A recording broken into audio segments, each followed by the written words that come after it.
Welcome to Retire Right with Rick Durkee, presented exclusively by the Coastal Financial Planning Group here on News Radio 94.3 WSC. Rick Durkee is the retirement income planning and wealth distribution specialist in the Lowcountry.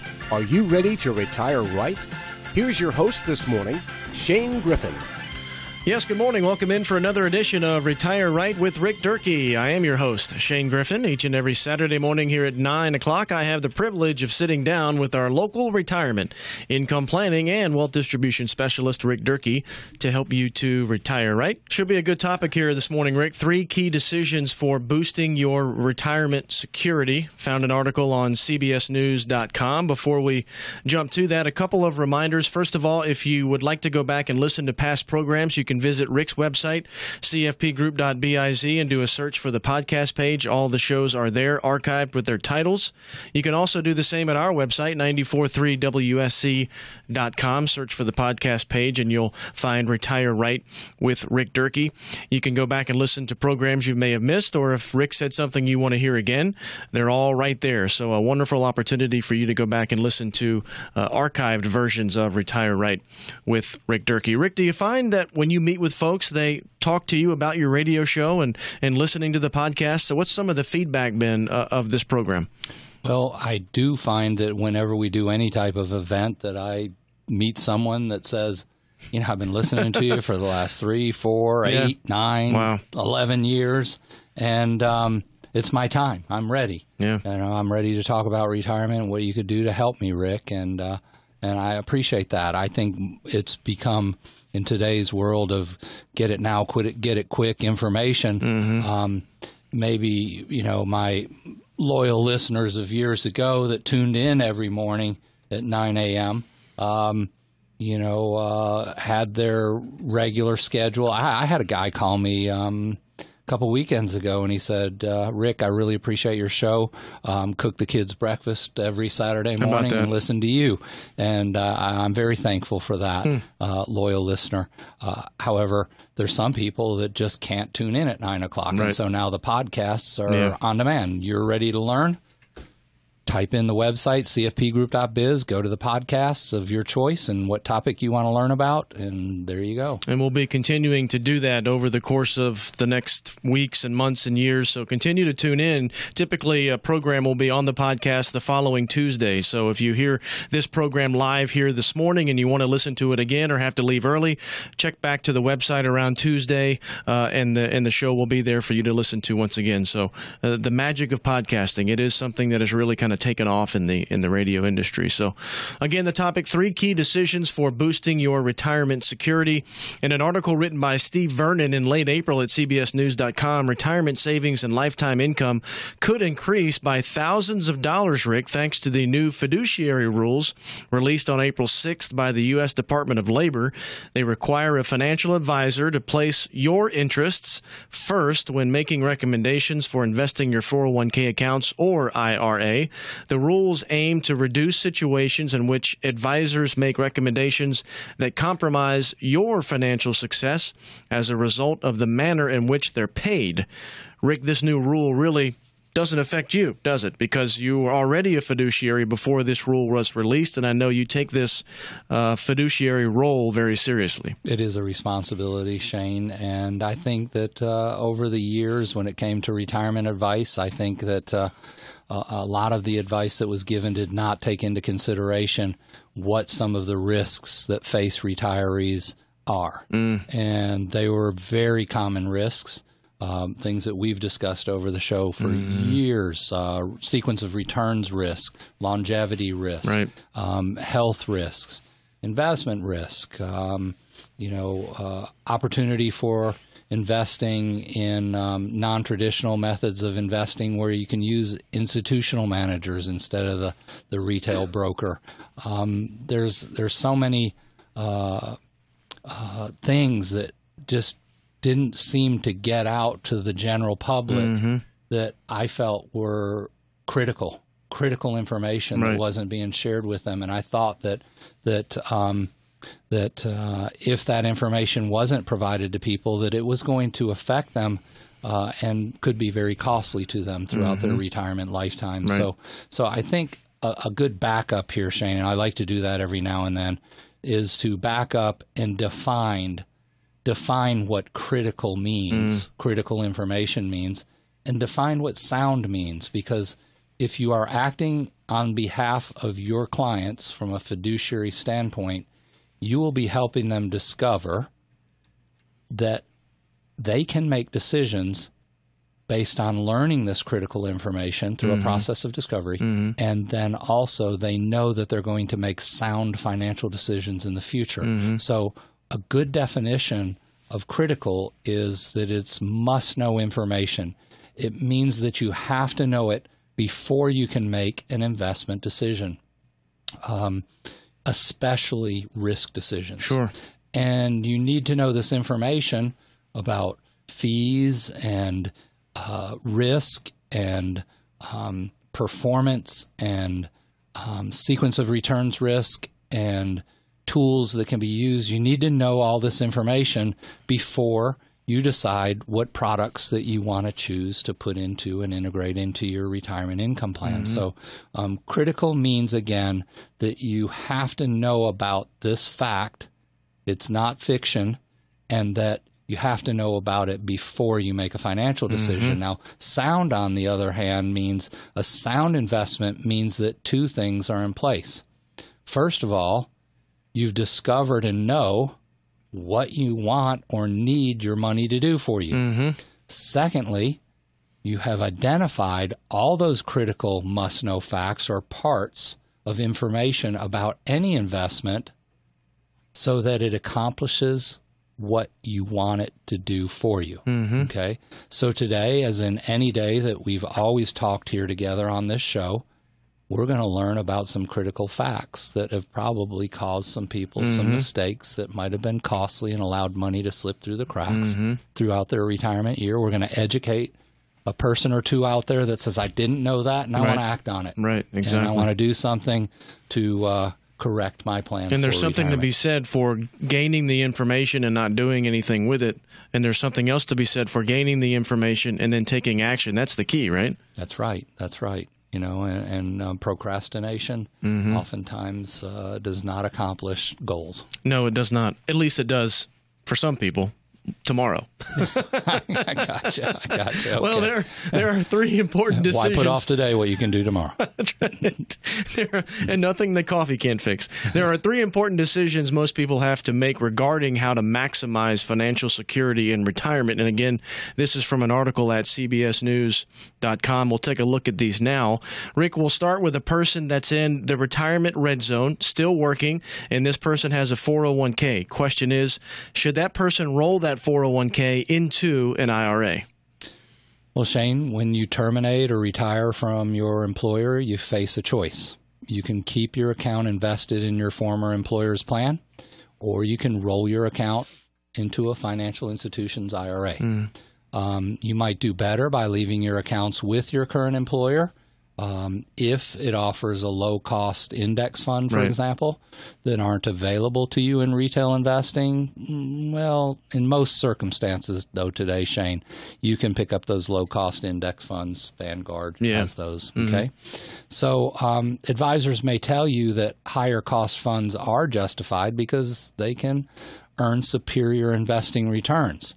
As we've discussed on this show before, though, oftentimes those investment company products underperform their benchmark indexes, typically in the as much as 80%, a high percentage. 80th percentile, underperform their benchmark indexes. But plenty of evidence shows that the low-cost index funds can actually outperform higher-cost actively managed funds over long periods of time. Now, I think a definition and some critical information needs to be shared here. What does actively managed mean? What does a mutual fund do? Mutual fund buys shares of stocks back and forth. If it's an equity fund, right? You're right. And so what they're doing is they're actively managing that particular fund, right? They're buying and selling on both ends, right? Yep. However, in this case of an actively managed mutual fund, is that fund or that fund manager, if you read in the the details of the prospectus, is that fund manager going to go 100% to cash if they hit a threshold of loss? Right. No. Yeah. It will dictate in the prospectus the most they can put in cash. And, that's never 100%. Yeah. Okay? That would be a market maker right there. So, it depends on what actively managed means. If you're using an investment strategy that means that we're actively managing it to manage downside risk, meaning we're going to move out of those investments and we're going to move over to the sidelines and go into some short-term treasuries and hang in there for 3 to 6 months or maybe longer while we let all that volatility do what it's going to do and finish out, and then go back in. So actively managed really needs to be, when you look at, mutual funds being actively managed by a fund manager of an investment company versus if you use an ETF portfolio, which is an exchange-traded fund on the institutional basis, where an institutional money manager is recommending those funds, first of all, because of low cost, and then their models are also actively managing in and out of those funds based on risk tolerance. So the maximum drawdown that you want to have in that investment is implemented as soon as the markets go down to that point. So that's institutional style management. I encourage people to visit our website, cfpgroup.biz, look at our MP2 investment models.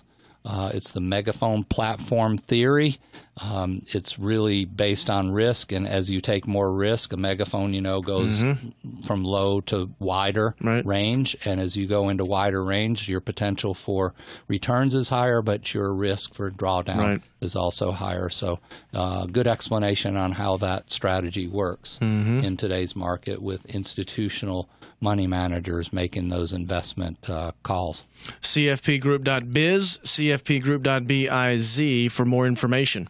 A second important decision for boosting retirement security, Rick, is should you generate retirement income through an annuity or invested assets? We had a lengthy discussion about annuities about 3 weeks ago. We did, Shane, and that's a good precursor for this question. I would say that when it's time to deploy your hard-earned savings into reliable lifetime retirement income, you face the choice. You can buy an annuity that guarantees a lifetime retirement income and protects your income from stock market crashes, or you can invest and draw down your savings, determine a withdrawal rate, which gives you the potential to increase your income with favorable stock market returns. Problem is if you're talking about a sequence of returns and we're in high market conditions right now and we have a drop, then it would mean also that you could decrease your income if you didn't want to dip into principal when markets are down. So, that type of investing comes with two risks. Poor returns could reduce your income, or that you could outlive your savings because money will run out faster if you have a poor sequence of returns early in your investment time horizon. There's no right or wrong answer to this question that you proposed to me, Shane. Both are certainly reasonable methods for you to generate retirement income. At the Coastal Financial Planning Group, we often recommend a blended plan that helps to provide income guarantees, which safeguards assets against downside risk, and then also complement that with that institutional money management that I described earlier, so that we have a support program in place that offers a diversified approach to building retirement income portfolios. And so a portion of your assets may be allocated to annuities or other methods of investing. So especially based on recommendations that you mentioned earlier, the fiduciary capacity of investment advice, especially when you're looking at it from a fiduciary capacity. It's always in the client's best interest to make sure that they accomplish their number one goal of retirement, which is make sure this money lasts as long as I do. We don't want that money to run out, but there's that big risk multiplier called longevity risk, that we're not sure how long we're going to be around. So how long does this money have to last? That's where the insurance company will step in with their guarantees and guarantee that your payment will not run out before you do. Yeah, that's the one wild card, is the longevity. None of us know exactly how long. I flash back to an episode of Seinfeld, my all-time favorite television show, where Jerry was talking about a death clock. You know, when do you know it's the right time? You're on your deathbed, the clock's going 4, 3, 2, 1, and then this thing's amazing. It worked out perfectly. Nobody can guess it. Nobody has any idea how long they'll live, and that's really the wild card. I would guess for you, that's a challenge. Let me tell you, I mentioned this conference that I went out to at PIMCO out in Newport Beach, California, a couple weeks ago, and they had 2 PhDs give us 2 separate presentations on longevity. And you know what the bottom line of it is after they said all this? They said, we can give you all these statistics and everything, but nobody is ever going to want to admit that they are going to die early or live a long life. Right. They all, in their minds, think that they know, how long they're going to be around, and they usually base it off of their parents, or their siblings and whatnot. But the darn thing is there's only one man that knows when we're going to check out. Yep. And that's God. That's and when it's time to go, you go. So, and unfortunately, the Kevorkian thing didn't catch on. So we don't have a choice on it's not when around we want anymore to check for it to out. catch on. Oh, really? I didn't know. Yeah, he passed away years ago. Did he kill himself? No, he didn't. He had somebody else kill him. Oh, okay. One of his death cohorts. machines. Yeah. Okay. Oh my goodness. But yeah, that's got to be a challenge for you though in your position, because you talk about processes and understanding information and weeding out misconceptions and myths, and there's that one piece of your puzzle when you're putting together a plan for someone. It's that longevity. How long does this money need to last? You can't answer that question. It's got to be tough. It's one piece of information that you're missing. Well, I can't. And you know what we're going to do when we sit down and do an income plan, when we develop these income plans for our clients and potential clients, we're going to sit down and we're going to say, you know what, it's really realistic that one of you two at age 65 right now are going to live to 90, 92, 95. And so then we get them to both agree, we're going to run this income plan out to a minimum of 95. But coming from the conferences that I've come from recently, what they're touting is for a 40-year-old right now that's planning their retirement, plan on 120. What? Plan on a 40-year retirement just to make sure that. Holy cow! Yeah, I mean, it's just happening. Advances in medicine are amazing. Well, you and I have said it a million times here. The beauty of the thing is that we're living longer. The bad thing is we're living longer. Yeah. So. So, we really need to look at this. If you're 60, 65, 70 years old, the century mark is becoming very realistic. And I don't say that to scare you. I say it to plan on it. If you plan on it and your plan, has safeguards in place so that if you do live that long, then you don't have to worry. Right. If you die early, then your beneficiary is going to get what's left over. Right. That's the same that it always should be, is that your beneficiary. Yeah, you can't pass down zero. You can't pass down something that you don't have. And if you don't have the savings there and the legacy there's nothing to pass down. So, it's better to plan for longer and give something back to your heirs than to plan short and not and then become dependent on those heirs. Right, and then turn around and become dependent on your heirs. Interesting discussion thus far. Third and final decision for boosting retirement security, Rick, is should you use your savings to optimize your Social Security benefits? We've been talking about benefits for Social Security off and on for about the past month. Matter of fact, you've got one last edition of your Social Security workshop coming up this Monday. Should you use your savings to optimize the benefits? Well, if we caught your ear for the first time today, Saturday, on the 27th, Monday, we have our last edition. You could have picked last week, Thursday or Friday. We offered it 3 separate occasions of our Social Security workshop. Many questions have been answered in that workshop. Plenty of evidence shows that in many situations you'll receive more income over your lifetime if you delay your Social Security benefits as long as possible. But you can't do it any longer than age 70. Right. That's as long as you can delay your benefits. There are always exceptions to the rule.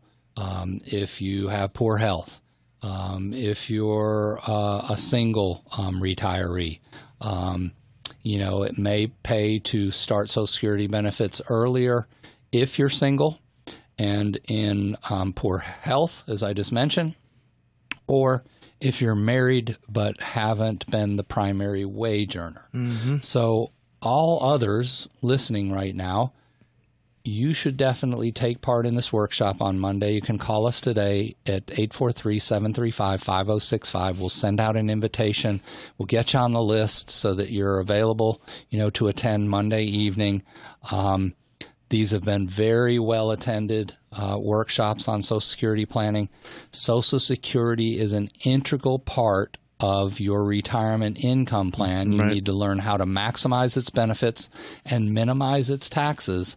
However, if Social Security is the only source of retirement income that you have, that's another one that's a no-brainer. You don't have any choice. Right. There's no other way that you can fund it. If you want to start your benefits at 62, that's what you're going to live off of. That's all you have.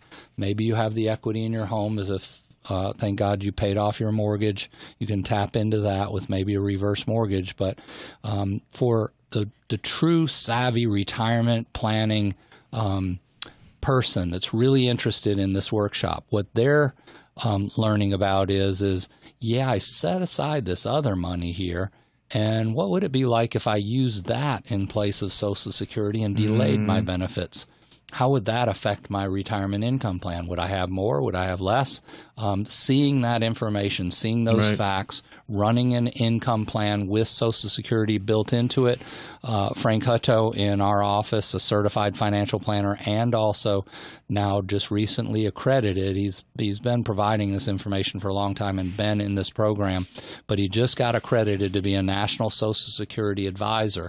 He got that accreditation, and he has helped a lot of people make their retirement decisions for not only their Social Security, but their full retirement income plans. And I always want to plug Frank where I can there. He's an expert in his field.